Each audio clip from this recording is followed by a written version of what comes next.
Hi అండి. మరీ పొడి పొడిలాడుతూ డ్రైగా కాకుండా అరటికాయ కూరని ఇలా ట్రై చేయండి. అన్నం, చపాతీ దేంట్లోకైనా సూపర్‌గా ఉంటుంది. 2 గరిటెల ఆయిల్ వేసి పోపు దినుసులు వేసుకోండి.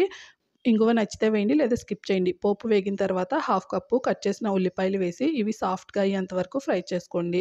2 కట్ చేసిన పచ్చిమిర్చి, కరివేపాకు వేసి ఉల్లిపాయలు సాఫ్ట్‌గా అయిన తర్వాత ముందుగా ఉప్పు నీటిలో కట్ చేసి వేసుకున్న అరటికాయ ముక్కలనైతే వేస్తున్నాను. దీంట్లో కాస్త ఉప్పు, పసుపు వేసామంటే చాలా త్వరగా మగ్గిపోతుంది. అలానే ఉప్పు కూడాను అరటికాయ ముక్కలకు పట్టి టేస్ట్ బావుంటుంది. దీంట్లో అల్లం వెల్లుల్లి పేస్ట్ ఒక స్పూన్ వేసి అలానే అరగంట ముందుగా నానబెట్టుకున్న హాఫ్ కప్పు పెసరపప్పును వేస్తున్నాను. ఇలా అరటికాయ కూరలో పెసరపప్పు వేస్తే చాలా రుచిగా ఉంటుంది.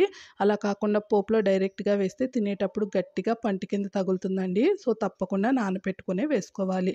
ఇది ఫ్రై అయిన తర్వాత రుచికి తగినంత కారము, ధనియాల పొడి వేసేసుకొని కట్ చేసిన కొత్తిమీర వేసేసి వేగిన తర్వాత స్టవ్ ఆఫ్ చేయండి. అంతే అండి. ఎంతో రుచికరమైన పెసరపప్పు అరటికాయ కూర రెడీ అయిపోతుంది.